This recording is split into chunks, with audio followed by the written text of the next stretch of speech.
In the opening credits of Martin Scorsese's 1980 film Raging Bull, we're shown a man enshrined in shadow. He stands alone in a boxing ring, dancing, ducking, and weaving in slow motion almost gracefully. His face, if he even has one, is hidden in the darkness of his hood. All you can see beyond the ring are spectators, faceless in a dense fog with the occasional bursts of flash bulbs. We look in through the ropes like we're watching an animal through the bars of its cage. A bull whose only instinct is to fight, even when there's nothing there but shadows.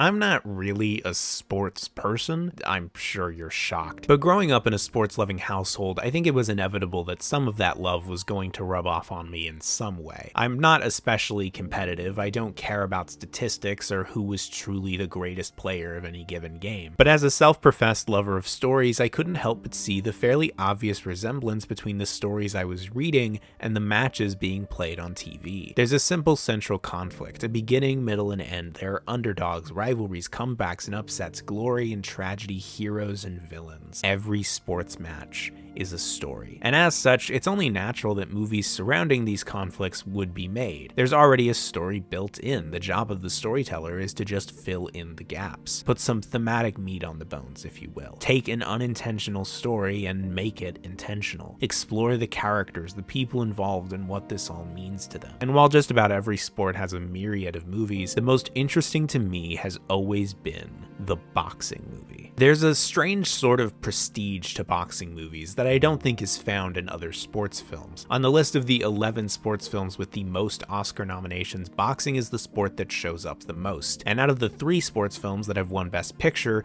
2 of those were boxing movies. And yet, at the same time, boxing movies are perhaps some of the safest sports movies you can make, with works like Anton Fuqua's Southpaw being near the most basic of inspirational filmmaking. Boxing movies are as much the realm of gutsy filmmakers like Martin Scorsese and Clint Eastwood as they are the realm of much safer ones like Ron Howard and Sean Levy. They lend themselves equally well to inspirational crowd pleasers like Rocky IV and bleak character studies like Fat City. And while both the sport of boxing and boxing movies themselves might not be as popular today as they used to be, I still have a certain affinity for them for this very reason. The contrast between simple inspiration and the unflinching real. The emotional rush of sending an opponent to the canvas and the tactile pain of a shattered nose. A boxing movie is defined by how it negotiates with this contrast, which side it chooses to center and which side it chooses to ignore. And I think one of the best examples of this is Ryan Coogler's 2015 legacy sequel, Creed. Even before his feature debut, Fruitvale Station, Ryan Coogler pitched to Sylvester Stallone the idea of a follow-up to possibly the most popular sports movie franchise ever conceived, Rocky. Following the story of Adonis Creed, the illegitimate son of Rocky's rival, Apollo Creed. And while Stallone, Rocky himself, was hesitant to bring the franchise back from the dead, the critical success of Fruitvale Station, along with the obvious passion and determination of Coogler, inspired him to take a risk on the young filmmaker the same way people took a risk on him for the original film. And that risk paid off in spades, with Creed going on to be both a critical and financial success that many, including myself, consider to be one of the best in the franchise. A film that did what no other Rocky sequel had ever quite been able to do: recapture the spirit of the original film. So let's talk about Creed. Not only what makes it what it is, but also what its place is within the genre of boxing movies at large. And part of how it managed to recapture that original spirit was because it was the first in the franchise since the original to be a true underdog.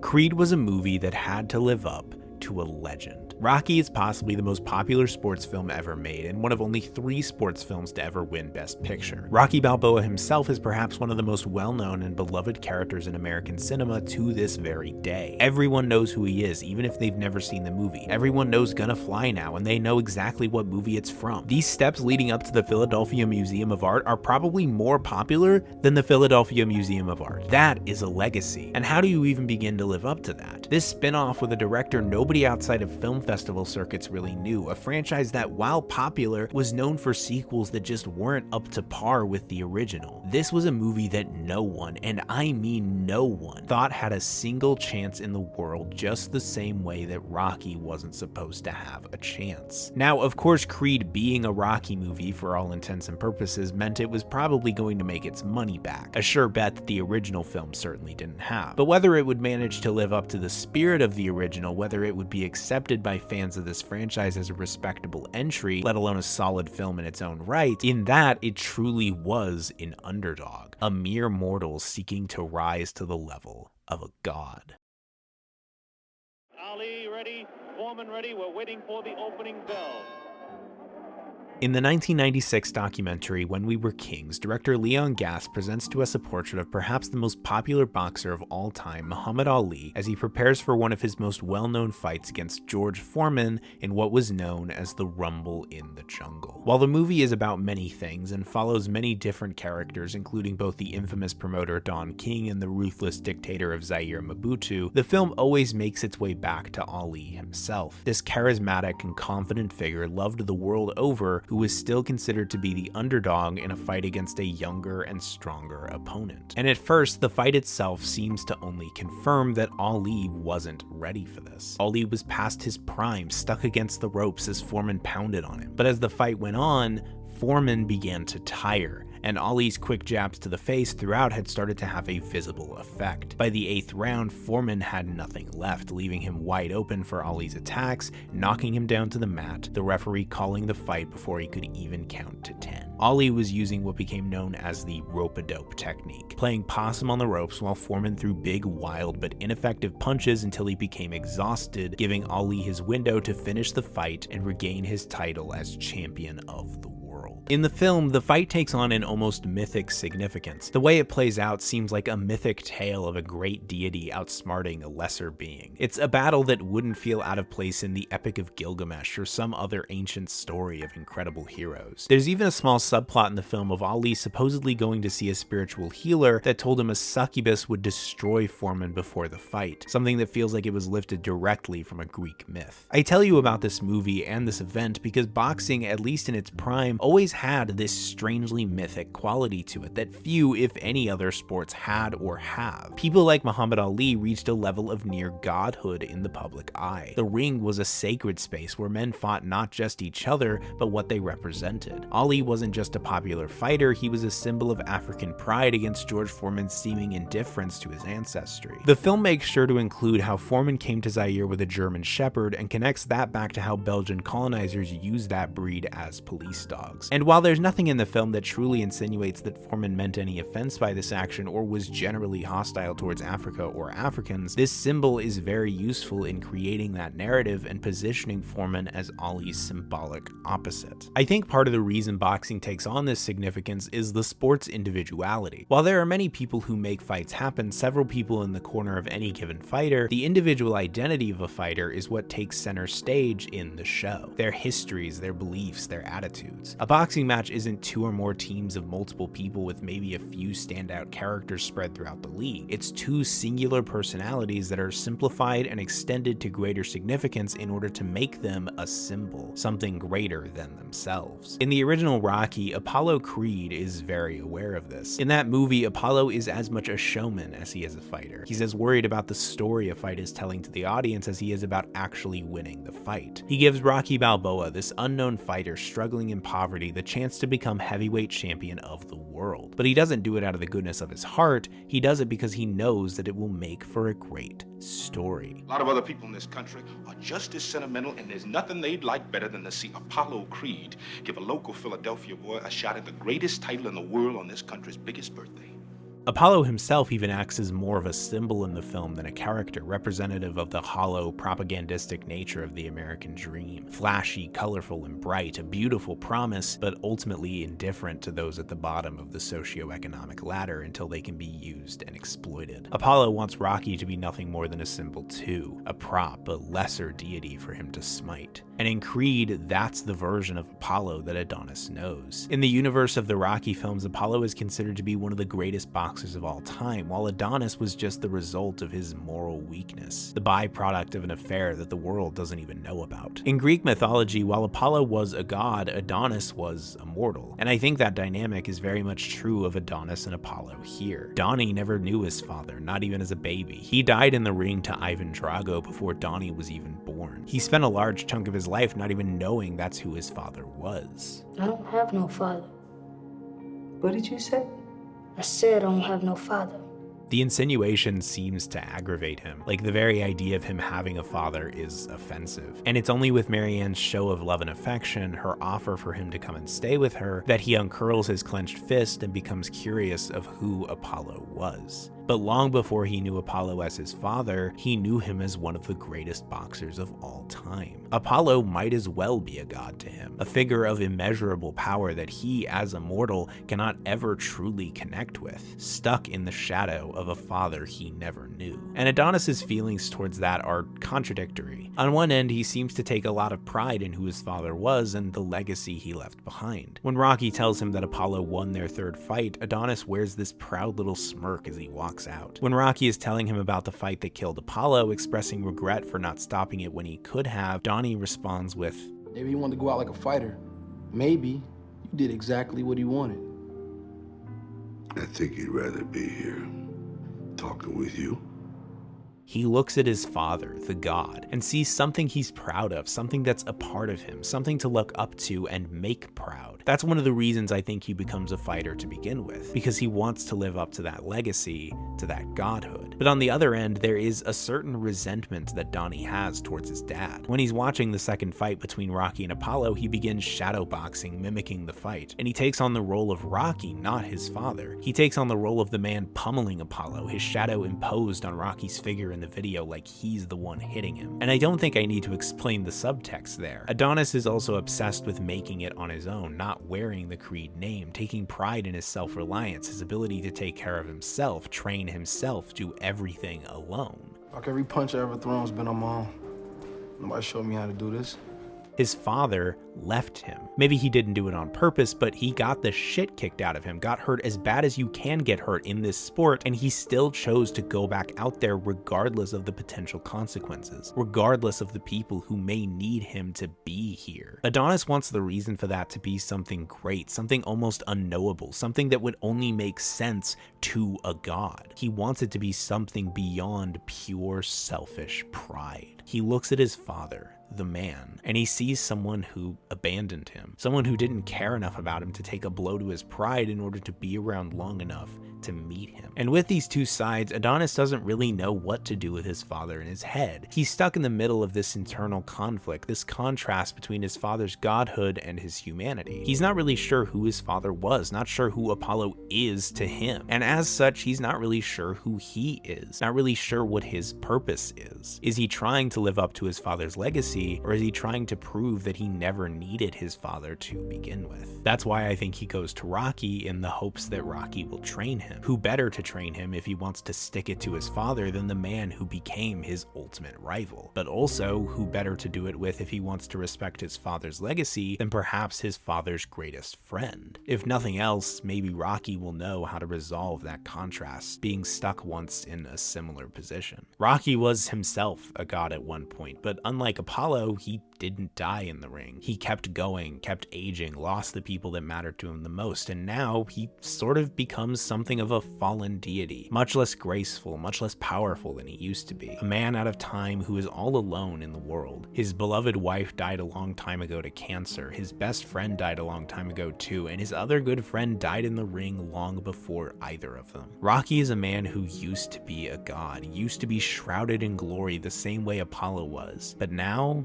he's nothing, a relic of the past who doesn't know his place in the world anymore, a memory that's forced himself to be content with this bare, lonely existence. And so these two men who don't know their place begin to work together. Rocky the trainer and Donnie the fighter. Rocky the fallen god and Donnie the aspirational mortal. Towards what goal are they working? Not even they really know quite yet. One of the most interesting aspects of When We Were Kings is the brief glimpses we get of Ali's humanity. The anger and frustration he experienced when the fight got delayed due to an injury Foreman sustained during training. The little bit of fear in his eyes after the first round proved George Foreman's formidability. These moments are sparse and usually passed over quickly, but they leave a lasting impression. While the rest of the film is focused on positioning Ali as this mythic figure, it's these moments of humanization that remind you that he is, in fact, just a man. This relationship between godhood and humanity, the divine and the mundane, is one of the things that defines Creed. Not only its story, but also its place in the franchise. A film looking up towards a god, but understanding the humanity of that god. The simplicity that made it what it is. And that understanding comes largely from the work of director Ryan Coogler. Between this and Fruitvale Station, Coogler has thoroughly established himself as a filmmaker with a love for the simple. Celebrating your mom's birthday with a family dinner, helping a stranger at the supermarket, watching videos alone in a dark apartment before going to bed, a very casual first date that's totally not a date. Just want to know if you were hungry.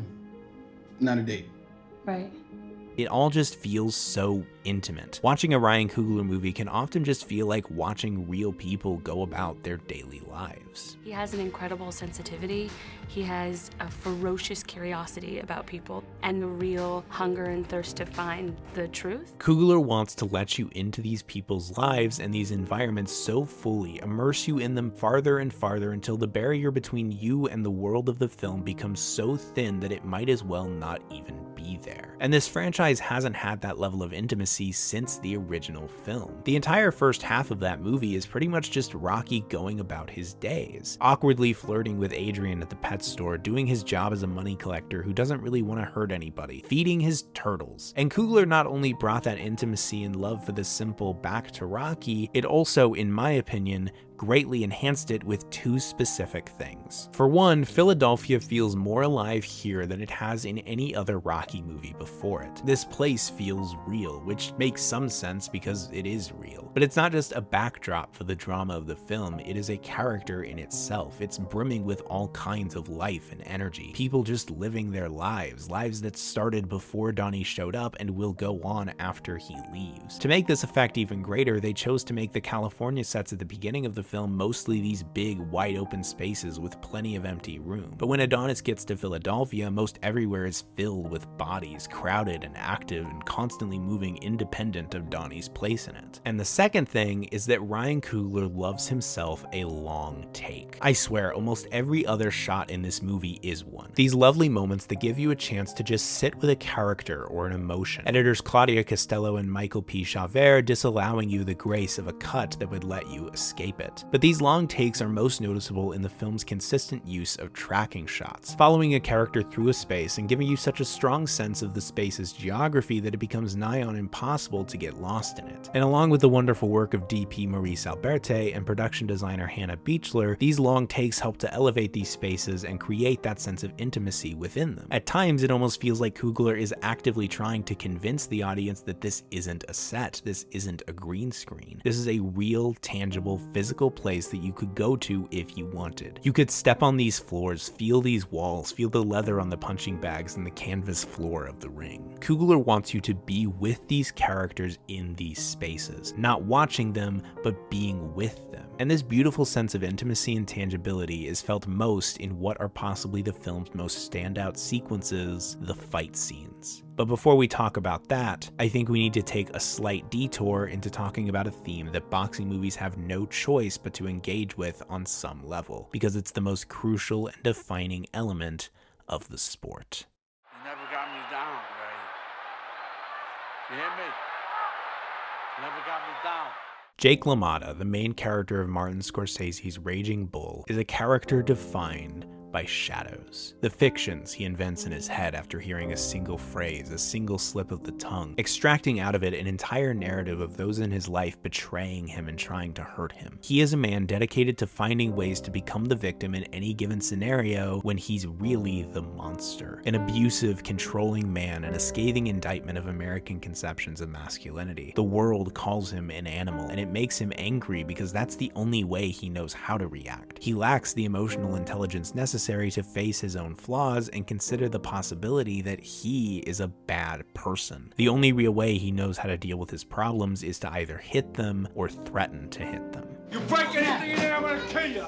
I swear to God, I'm gonna come in there and I'm gonna kill you. But his violent tendencies find greater meaning in the ring, a more mythic nature, certainly. Violence does have this mythic quality to it, perhaps one of the other reasons boxing itself can feel so mythic. So many myths and epics of old are themselves brutally violent, many of them stories of war and death, soldiers and gladiators, heroes slaying monsters or conquering foreign lands. And boxing can be a brutally violent sport. While many sports are violent in some regard or another, that usually isn't the main goal as much as it is just a byproduct of the main goal. But a boxer's sole intention is to hurt their opponent, hurt them enough to where they fall down and can't get back up. And thinking back to that idea of boxers representing more than themselves, becoming symbols for different ideas or beliefs, that violence can feel almost holy, like the hand of God coming down from the heavens to show who is really right. If Jake beats the man his wife absent-mindedly called good-looking in the streets, he'd be skewered and punished by the world around him. But when he does it in the ring,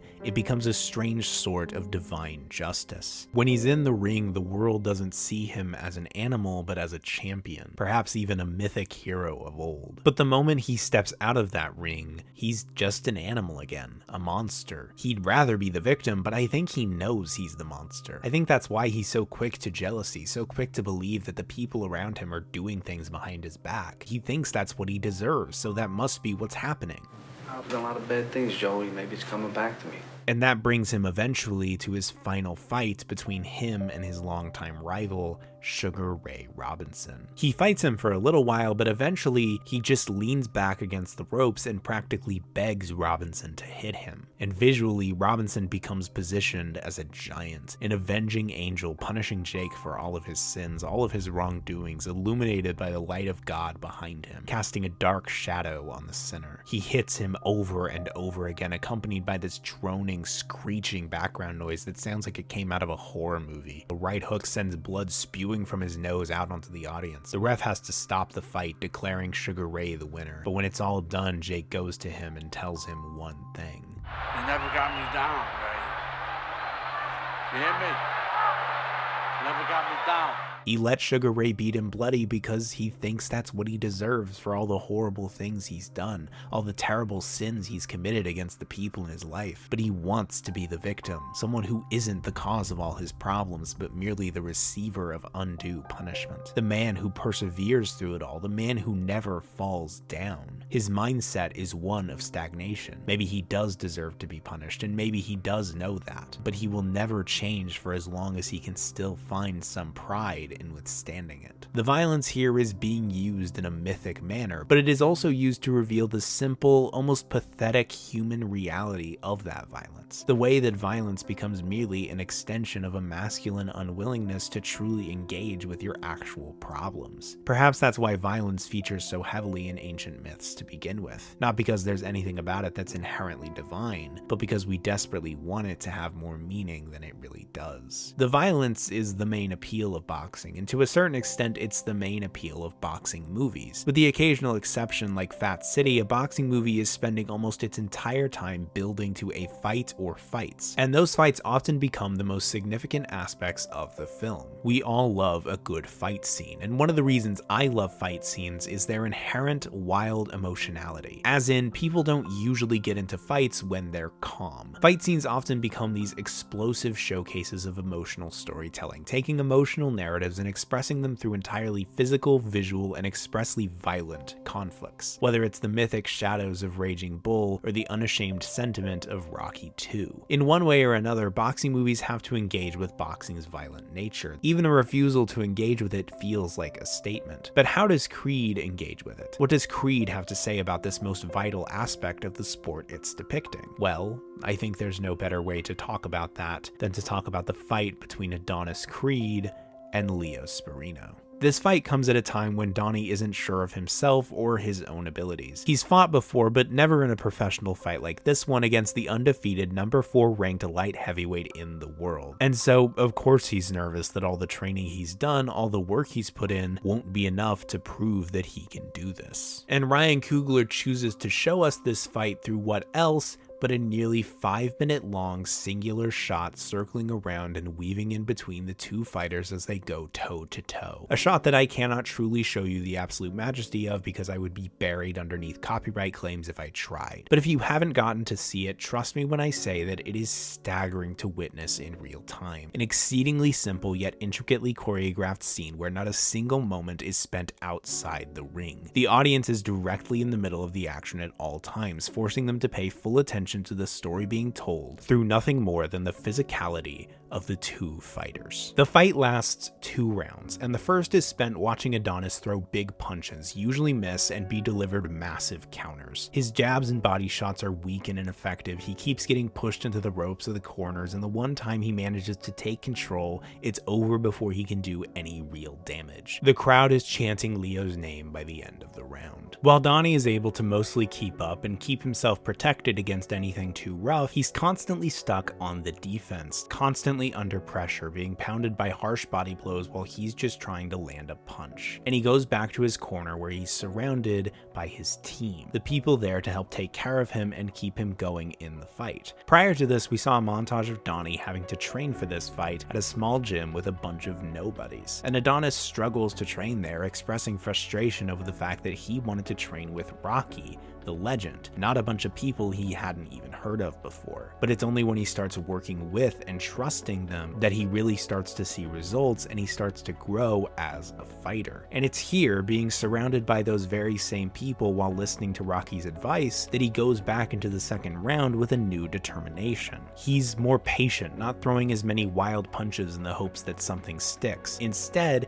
he's waiting for opportunities to open up, wearing Leo down just enough to throw a deadly combination that sends Leo right down to the mat, unable to stand steady before the ref finishes the count. And with that, Adonis wins his first professional bout. Up to this point, Donnie has been a character quick to anger. He's been the kind of person to throw those wild punches only for more experienced opponents to use that anger and frustration against him, just as Leo does here with his vicious counterpunches. But it's with the support of others that he's able to steady himself, keep himself patient, and strike only when it's best to strike. This fight is a wonderful expression of Donnie's development from the angry, confused kid who doesn't know his place in the world to a more patient and maturing man learning that it isn't weak to rely on the support of others. There's a moment earlier in the film where Rocky says this to Adonis. You see this guy here staring back at you? Yeah? That's your toughest opponent. Every time you get into the ring, that's who you're going against. In Creed, boxing and the physical violence that comes with it becomes a means of self-reflection. A boxing match is not a man versus man narrative, but a man versus self narrative. You aren't trying to hurt somebody as much as you are trying to conquer yourself in order to hurt somebody. That's what's happening in the Sparino fight. It's Adonis in the first round giving in to the anger and frustration he holds for the world, and that makes him unsteady and predictable. But then in the second round, he becomes more patient, regulates himself, throws his punches carefully and with precise intent. Adonis wins the fight not necessarily because he can hit harder than Sparino or because he hits Sparino more often, but because he learned to conquer himself and use his emotions to his advantage rather than allowing them to rule him. In a way, it's actually the exact opposite of what Jake LaMotta does in Raging Bull. For him, the fights and the violence are a means of escaping himself, escaping his own flaws, letting the masculine rage that defines him have total control over him. It is unhindered, his only mode of expression. But Creed seems almost to try and redefine what that physical violence can represent to a person. What it was for Jake LaMotta is what it was for Adonis before, a way of escaping himself. But in order to grow grow not just as a boxer, but as a person, that violence has to become something more productive. Perhaps that physical expression in a more controlled environment such as boxing can become something more than itself. In its own way, boxing becomes something of an art. And that relationship between physical and artistic expression takes perfect form in the relationship between Adonis and Bianca. So, what made you want to sing? It makes me feel alive. There's always a woman in boxing movies, always a love story, usually a girl worried about whether or not their man is going to get hurt. Many of these boxing movies have their female characters treating fighters like they're soldiers going off to war. And that kind of worry is often these characters' only traits, or at least their most obvious and defining one. But Bianca is different. She's an artist, a musician, someone more emotionally minded than someone like Adonis. Someone who expresses herself not through physicality like Donnie, but through creation and performance. Tessa Thompson brings a certain warmth to the character that underlies a sometimes harsh confidence. She has a level of self-respect that challenges Donnie's hot-headedness, and as a result, they generally seem to temper each other, their relationship becoming defined by a quiet, human intimacy. And Bianca has what very few of the characters in this movie start out having: emotional intelligence, the ability to perceive and understand others' emotions while managing and regulating your own. She seeks the truth of what other people are feeling and who they really are. You motivate me. Okay, so I'm just motivation to Are you gonna find a problem with everything I say? No, I want to find the real in what you're saying.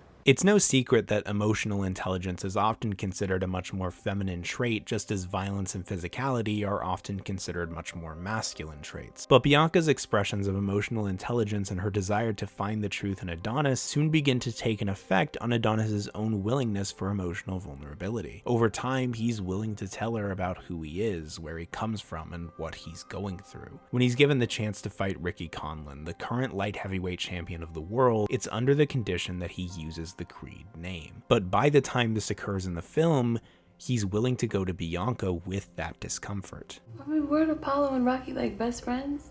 I mean, it feels like you're trying to tap into whatever it is he left behind. I don't think that's anything to be ashamed of, you know? Immediately, she pulls off his mask, pushes him to see what's really there. He likes to take pride in his self-reliance, but he was the one who went to Rocky for training. He was the one who initiated the relationship with Bianca. He's been seeking greater connections this entire time. Bianca asks him what he's really afraid of, and he responds by asking her the same, as though he wants her to be vulnerable first to show him that it's okay. He asks her if her progressive hearing loss scares her. I always knew it would happen eventually, so my plan has always just been to do what I love for as long as I can. She then turns it back on him, and he opens up about how he's afraid of taking on the name and losing, being labeled a fake Creed. What you think about what's true? You love to fight, right? Yeah, it makes you happy, right? Yeah. Yeah, and you are Apollo Creed's son, right? Yes. So then use the name. It's yours. Bianca encourages him to look past that masculine pride, that fear of his father's shadow, and see what's actually there. Adonis was so concerned with sharing his father's name, being weighed down by that legacy, that he couldn't find himself in the darkness of the shadow that Apollo cast. He couldn't, maybe even wouldn't, see that it was his name too. Bianca takes that emotional intelligence that defines her and ungenders it, pushes Adonis to develop it himself outside of the ring, saying in effect that maybe emotional intelligence shouldn't be a solely feminine or masculine trait. And Creed decides to take the violence of this sport and pair it with that emotional intelligence. To take the opportunity Donnie's been given to find himself, he has to learn to deal with those emotions directly, that fear and that insecurity, rather than hiding behind simple anger and violence. Perhaps that violence can become not an extension of emotional failings, but instead an extension of Adonis's emotional development. Perhaps that controlled violence can become itself a form of artistic expression and personal exploration. But Adonis's emotional intelligence is still fledgling, and so he's not ready for what comes next, something so emotionally overwhelming. Your biopsy came back showing signs of large cell non-Hodgkin's lymphoma. What's that do? Well, it's a form of cancer.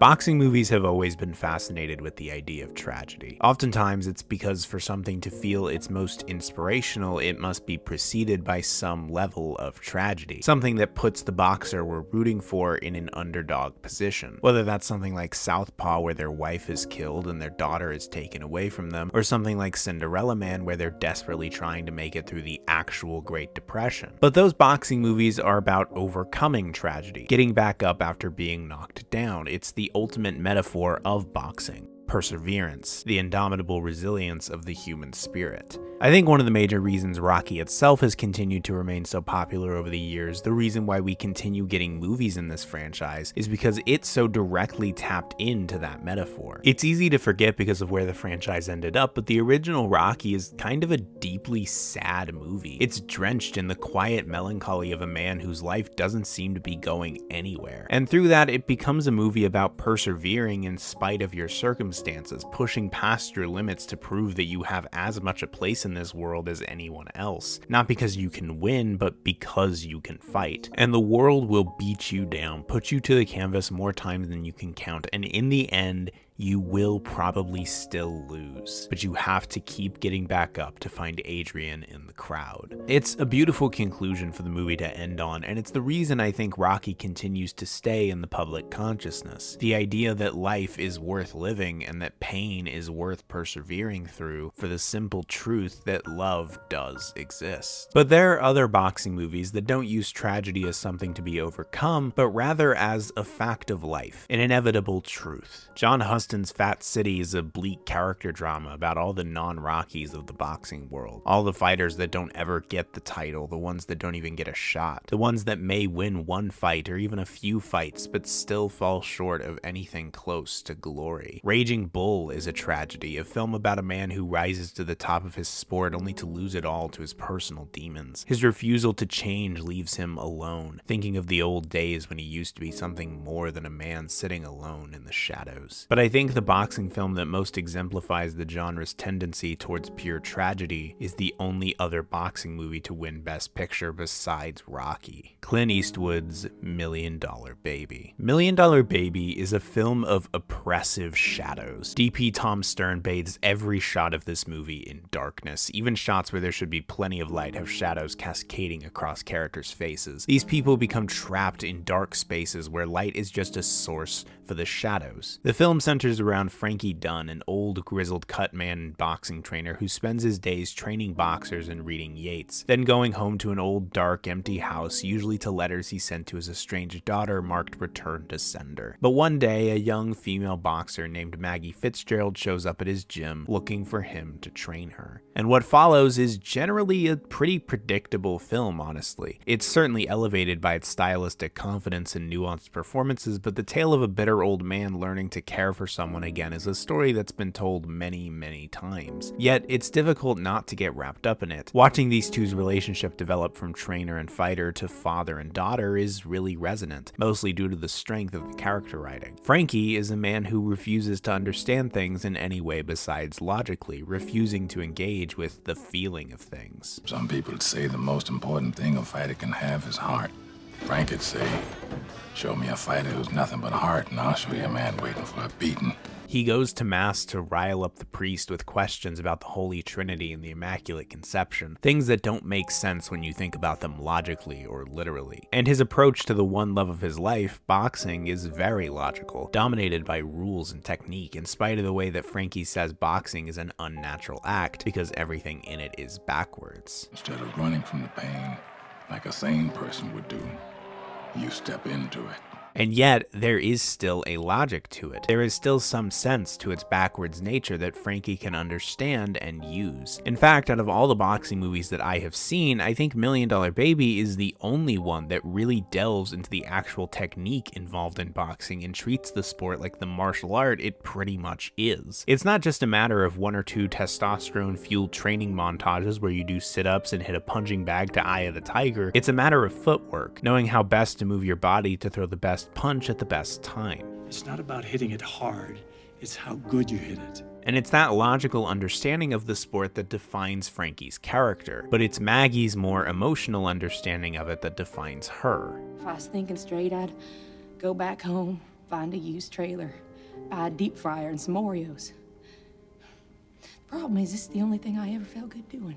Maggie has a dream, and she's dedicated to achieving that dream no matter what gets in her way. She's too old. She's a woman in a sport dominated by men. She's never had any formal training before now and doesn't even know how to use a speed bag. She's from southwestern Missouri, the hills outside the scratch-ass Ozark town of Theodosia, set in the cedars and oak trees somewhere between nowhere and goodbye. And she grew up knowing one thing. She was trash. There is nothing about what she's doing that makes logical sense. And yet here she is, trying, because it's the only thing she's ever felt good doing. If I'm too old for this, then I got nothing. She has this unwavering enthusiasm, an incredible devotion to learning and growing as a fighter, a true passion for the art of boxing, that pure physical expression of her want, her need to fight. And it takes Frankie off guard. Frankie had no one, wanted no one. He was so intimately familiar with being abandoned, so aware of its inevitability, that he escaped into cold logic. If he never gets close to somebody, he never has to be abandoned. His one rule is protect yourself, play it safe. Never take a risk you don't have to take. And the character of Rocky in Creed is in a similar place in his life to Frankie. As I've already gone over, he's all alone in the world now. No real friends, his only family is an estranged son that doesn't really talk to him anymore. Rocky is a character that has become ever familiar with loss and tragedy, and he's at a point in this movie where he seems to have just given up. And so here he sits, just wearing away the days in a lonely old house in a restaurant where he's surrounded by memories he can never relive. It's a startlingly human portrait of a character that had for so long before this faded into legend. As the Rocky series went on, Rocky's endearing humanity slowly but surely descended into caricature. And while the character remained likable, mostly due to Stallone's performance, Rocky himself never felt so quietly human as he did in the original film. Not until Creed, that is. This is the first time since probably Rocky 2 that Rocky has felt like a real person to me. Creed manages to so quickly and effectively peel back the mythic nature of the character and reveal the surprising melancholy underneath, and an enthusiastic young fighter shows up on his doorstep with dreams he's long since forgotten about, and that energy starts to rub off on him. He starts to get up and move again, he starts to live again, until one day during training he starts collapsing on the floor and vomiting, and soon after he gets the news that he's developed a form of cancer just like his wife did. And his response is to refuse treatment. It didn't work for Adrian, and after all, he's still alone in the world, right? There's no one he has to keep going for. There's this wonderful shot following the diagnosis scene. It's another one of Coogler's long takes as Rocky enters the gym and heads to the locker room to hang up his coat. But then, in the middle of what is otherwise a continuous shot, there's a rather harsh cut to Rocky standing alone in the locker room and hanging up his coat. Obviously, this is setting up Adonis finding the pamphlets in Rocky's coat later, but I think it shows exactly what Rocky is trying to do. Separate himself from the world, shoulder this burden alone the way he always expected to. He doesn't want anyone else worrying about him or going through this with him. He wants to die quietly and alone, believing that there's nothing else for him to do here. And when Adonis does find those pamphlets and confronts Rocky about it, Rocky tells him in one of the character's purest moments of vulnerability, "If I could take everything that was good and put it into a bowl or something and say, hey, here, I'd like to buy one more day with my wife, I'd do it. I would die a happy man right then." Not gonna happen. So, everything I got is moved on, and I'm here. But you know what? It's okay. Because I said to myself, if I break, if I'm hurt, whatever, I ain't gonna fix it. Why bother? And I'm just some bum that's living in your crib, just nothing. You're a good kid and a good fighter. But you got your whole future ahead of you. Mine? Back there, like all them guys on that wall. In the back, in the past. We're going nowhere. I am to you just an old trainer. That's what brought us together, you know? We're not a real family.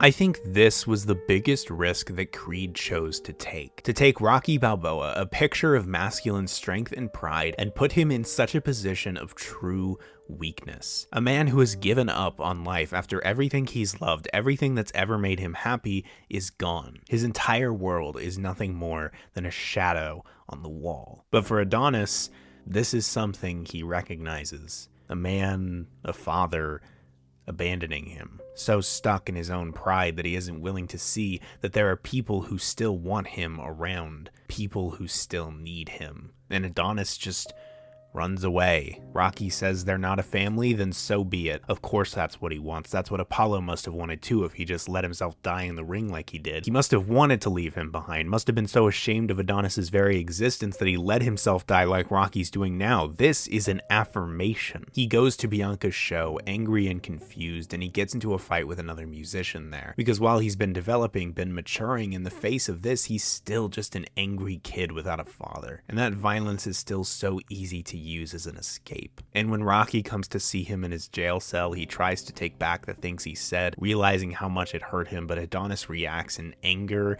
and tears. He's trying as hard as he can to push him away now, knowing the inevitability of this loss of being abandoned. His real father left him, Rocky's trying to leave him. He might as well just let it happen. No use in prolonging the inevitable.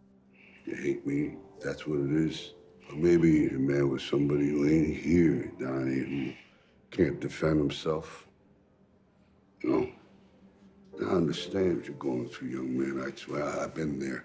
And I know what it's like to feel abandoned and be mad and everything. And you're a better person than that. Forgive him, because there's nothing you can do about it. And it's taking a toll on you. You're still caught in the shadow. Gotta move, Donnie. It happened so fast, so suddenly. She was fighting for the championship of the world, and she was doing well, too. We were an hour and a half in. The movie was all set up for Maggie to fight on until she defeated the Blue Bear, achieved her dream, and she and Frankie would continue to fight together for as long as they could. Maybe even a few sequels. Happily ever after. But then the movie completely blindsides you. All it took was the wrong punch at the wrong time and a fucking stool that was in just the wrong place. And just like that, Maggie's paralyzed from the neck down, unable to move, unable to breathe without a machine, unable to do the one thing she felt good doing. All the time they've spent together training and working and bonding is replaced by Frankie sitting in hospital rooms with her while she looks out the window in her wheelchair. The world she'll never get to see the same way again. Her ability to experience the world physically becomes so limited that she might as well not be able to do it at all. Frankie goes into denial about her condition, calling every single hospital in America looking for somebody who could make her better, only for all of them to tell him it was impossible. She will be like this for the rest of her life. Because she can't move positions in bed, she starts developing ulcers on her skin. One on her leg gets so bad that they have to cut the leg off. It was the footwork that was the most important thing Frankie taught her. So now, even if she did somehow miraculously recover, she'd still never be able to box again. And in the midst of all this tragedy, Maggie asks Frankie to make an impossible decision. I got what I needed. I got it all. Don't let them keep taking it away from me.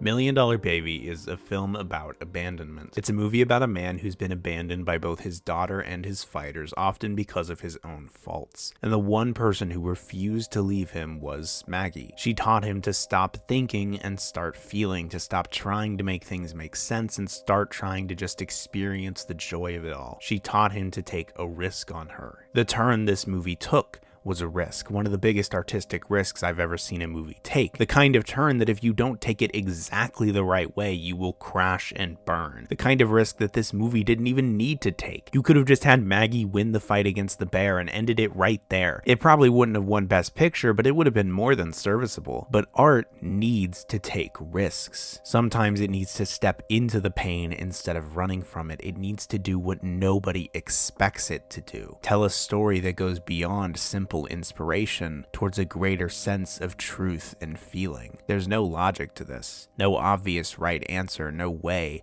to make sense of it. I swear to God, Father, It's committing a sin by doing it. By keeping her alive, I'm killing her. The only way that Frankie can approach this dilemma is by feeling it, trying to understand that Maggie never existed solely for him to love, understanding that she did everything she could have possibly wanted to do, understanding that she got knocked down, and against all logic, she wants to stay down. Don't let me lie here till I can't hear those people chanting no more. And so a man enshrined in shadow walks down a hospital corridor. He goes into the room where Maggie is lying and sits on the bed next to her. He explains what he's going to do, and she doesn't speak. And there's this moment where they look at each other, both of their faces split in half by the shadows, one half dark, one half light. That darkness, that tragedy is ever present throughout the scene, impossible to escape. But in that light, we can see the sadness, but also the love. You cannot cast a shadow without light. The memory of love persists even in this moment. I want to state that it is absolutely worth criticizing this movie for its depiction of disability as a death sentence. I think at best it's a rather careless representation for the film's narrative purposes, and I'm not making a statement as to the morality of Frankie's specific actions just as the movie doesn't. That is a very complex issue and not even a little bit what this video is about. But within the context of the film itself and the themes therein, this is still perhaps one of the most powerful things I've ever seen in a work of fiction. Boxing was the one thing that made Maggie feel good. It was her passion, her entire life, the only thing she loved to do. And now she's been put into a position where she can't do it anymore, no matter how hard she tries. That physical expression of herself is lost to her. Her life now will just be an endless chase to find something that made her feel the way that boxing made her feel. And she knows that quest will never quite be finished. And in that, this tragic act somehow becomes synonymous with an act of pure, unimaginable love. A selfless love where Frankie allows himself to be abandoned yet again by a person he cares for because it's what they want, maybe even what they need.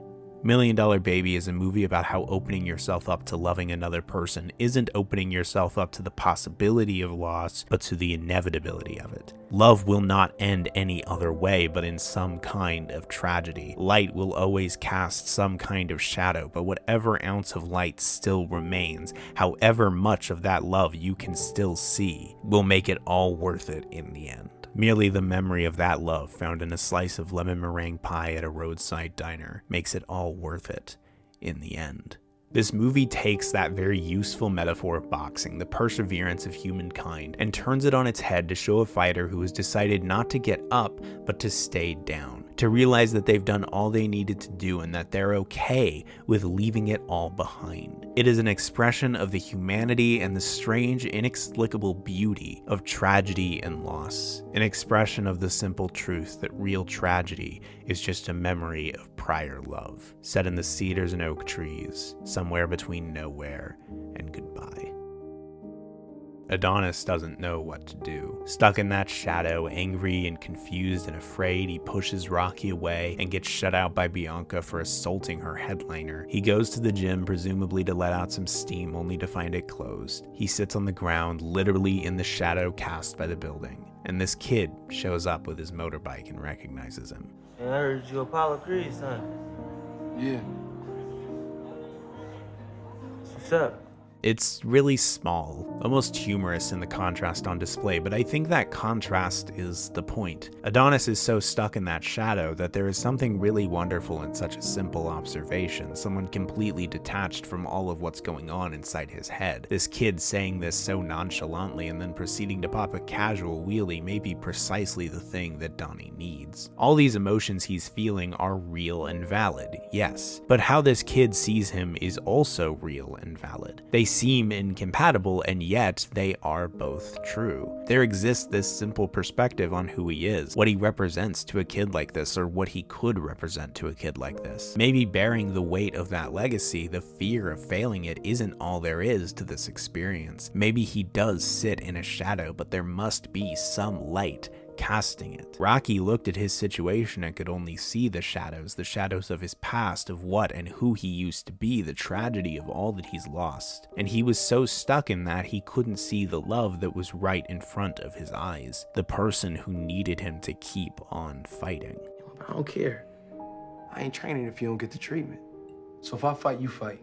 He still has something here worth fighting for, experiences worth staying alive for, someone that needs him to look past his pride, look beyond what he's lost, beyond the intangible shadows in order to be there for who he has and what is real in the now. He chooses not to focus on the shadows, but to look at what's there in front of him. $1 Million Baby is a movie about understanding that people aren't here just for you to love, and that you aren't here just to be loved by someone else, and that sometimes the greatest act of love is letting someone go and embracing the tragedy. And Creed is a movie that moves to the other side of that spectrum and understands that we have a responsibility to those people who need us to be here, those people who need us to help them through, need us to teach them or just be there with them in a moment of tragedy, need us to help them overcome it. At the same time as we are not just here to be loved by others, we also aren't here just to look out for ourselves. That kind of contrast between embracing tragedy and overcoming it is really the thing that defines boxing movies as a genre. Some directors want to be inspirational, show that there is light at the end of the tunnel, while others want to recognize the painful reality that tragedy sometimes isn't meant to be overcome. Sometimes those shadows are too overbearing to escape, and that contrast is often defined by the difference between the individual and the communal. By the end of Rocky, it's the love between Rocky and Adrian that is the source of that story's inspirational nature. But by the end of $1 Million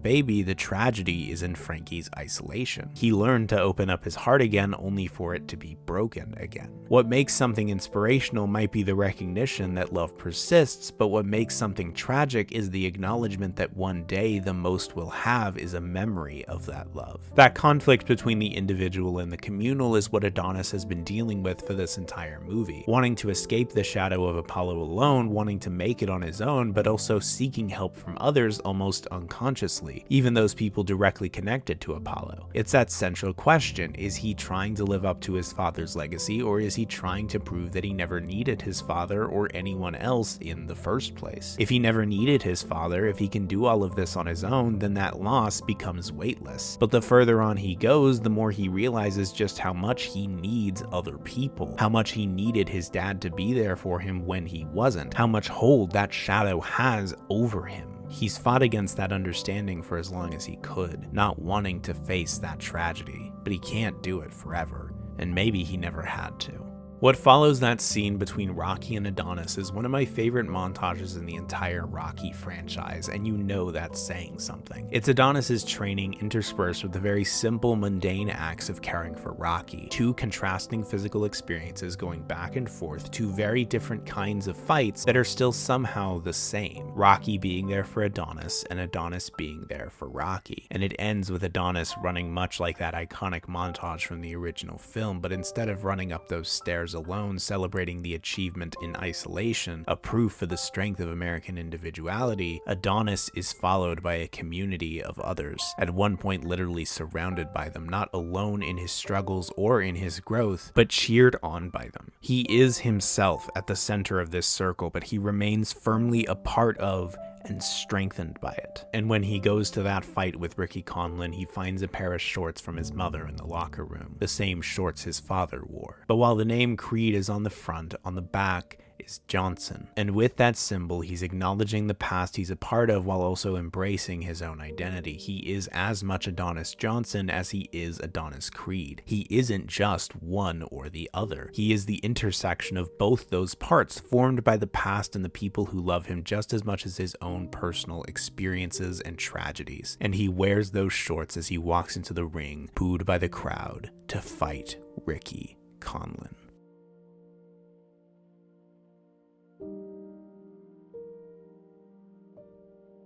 The final fight in a boxing movie is often a proof for the protagonist's development. These movies are more often than not made with a simple 3-act structure, establishing the problem and what the main character needs to face in the first, and then building and building, developing that character throughout the second until that final fight in the third, where that character will finally prove themselves and their growth. It goes back to that understanding of fight scenes as physical, violent expressions of emotional struggles. It's proving that you have overcome those struggles enough to where you you have the strength to win against an opponent that usually serves as some kind of symbolic opposition to that development. And Pretty Ricky Conlan is exactly that, a representation of the exact attitudes that Adonis himself is trying to change. He's prideful, angry, desperate to be remembered as more than that. He considers fighting Adonis an insult, looking at him as nothing more than the name attached to him. Nothing happened overnight. I've been fighting for some time now. That's exactly how it happened for this guy. He's an overnight success, never had a damn fight in his life.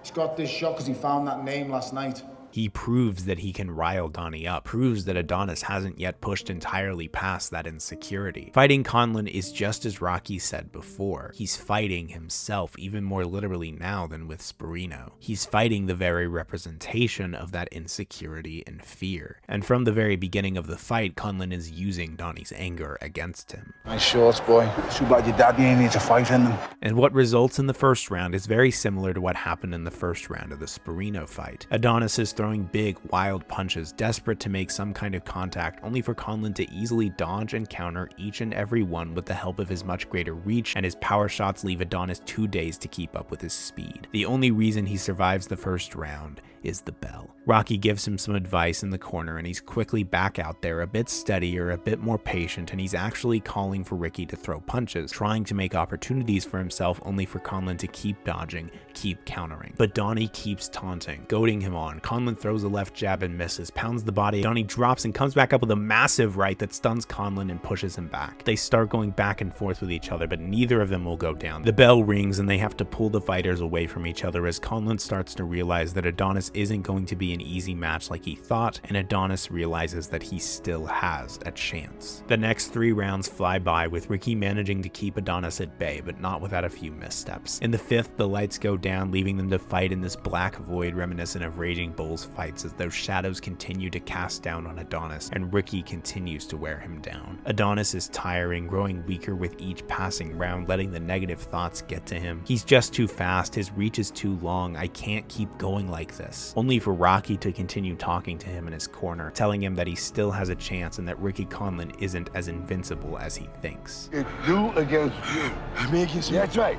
He's just in your way. Get him out of the way. Blood is being spilled, splashing onto the canvas. The 2 warriors are tiring, but neither of them will fall no matter how many blows they take. As they enter the 11th round, Adonis starts going to the body, starts to take control of the fight for the first time until Conlan wraps him up, pushes him back, and lands a nasty uppercut, staggering Adonis. They stand toe to toe, each waiting for an opportunity.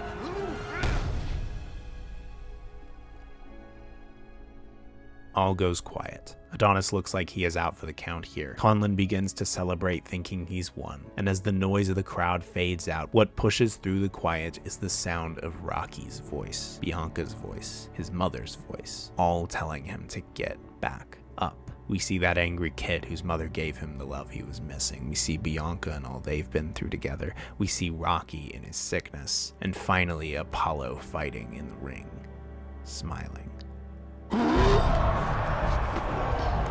Creed just got up like a man possessed. The fight continues, and Conlan, merely frustrated now with Adonis's resilience, starts to pummel him. The round ends with a big right hook that pins him to the ropes, exhausted and uncertain as his left eye begins to swell closed. The doctor clears him to fight, but Rocky now is threatening to stop the fight himself. This is what he should have done when Apollo fought Drago, but Adonis begs him not to, begs Rocky to let him finish because he has to prove it. Prove what? I'm not a mistake.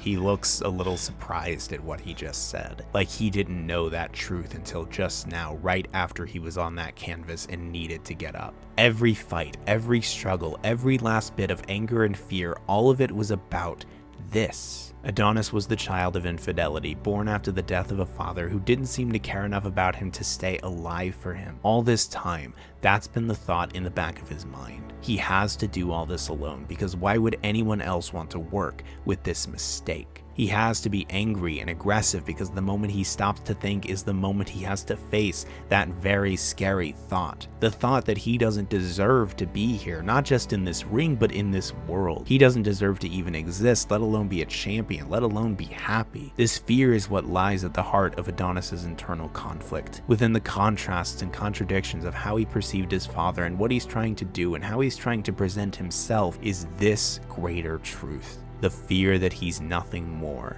than a mistake. And to win this fight, he has to admit that fear. He has to face it. That shadow in the opposite corner of the ring. And Rocky chooses to take a risk and give him that opportunity, telling him to do one thing and one thing only. I want you to go across this ring and knock that son of a bitch down. Not knock him out, knock him down. He doesn't have to win, he just needs to prove that he can and will continue to fight, that he won't ever let those negative beliefs about himself beat him down unencumbered. He just needs to prove that he won't ever let them win. He goes out into that ring for the 12th and final time. Both of the fighters are hesitant at first, tired and slow, until eventually they start throwing punches, back and forth, trading blow after blow until Ricky throws a wild right that Adonis ducks underneath, pushes him into the corner, throws punches at the body, into the head. Ricky is helpless against the onslaught. He throws a right, completely misses. Adonis comes back with a right of his own, and Ricky falls. Ricky manages to beat the count, but Adonis still falls to his knees in tears as that classic leitmotif plays. He embraces Rocky and Bianca the same way he would if he had won the fight. Ricky Conlon wins by split decision, but it doesn't really matter, because Adonis proved it. He proved that he was a fighter.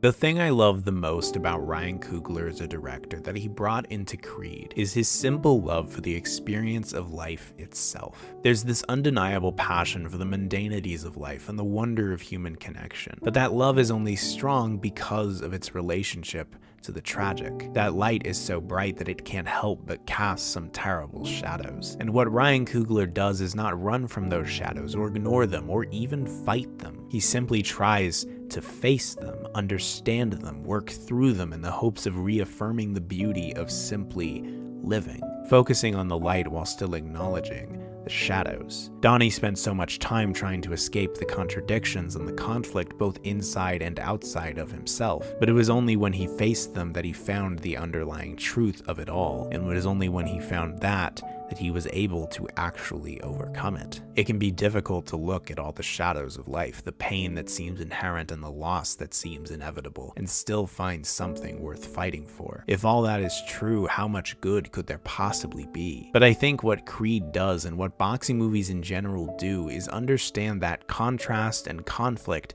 doesn't necessarily mean that one thing is true and one thing is false. Conflict, when understood and worked with, can represent an opportunity to come to a sense of greater communal truth. Conflict is inherent to storytelling. There are many kinds of conflict, many things that a character can be forced to face, but if there's no conflict, there's no story. And conflict can be hard and scary. It's so much easier to just plant your feet, avoid the conflict altogether, ignore the contradictions while they linger unresolved in the back of your mind, informing every last part of what you do and who you are without you even knowing it. But in a story, it's only through facing that conflict, working through it in whatever way the story entails, that the characters can come out the other side with some kind of resolution, some kind of greater truth. And I think the reason why we love boxing movies is because the sport is plagued with these contradictions. Boxing is an inspirational sport, but boxing is also an incredibly violent sport that can be incredibly bleak at the worst of times. Boxers can be considered gods, but all too often they fall to basic human failings or vulnerabilities. Life can be full of pain and destruction, but it also, at the very same time, be full of beauty and love. And it's films like Rocky, When We Were Kings, Raging Bull, $1 Million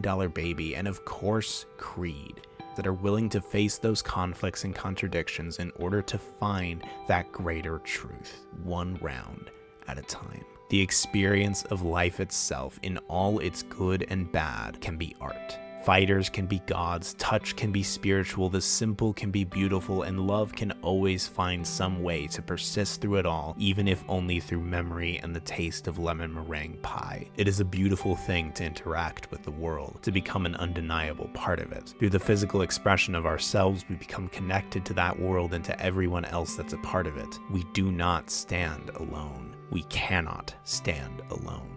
And though it can feel as though life is constantly sending you to the canvas time and again, even though in the end you probably will still lose, you have to keep getting back up to find Adrian in the crowd.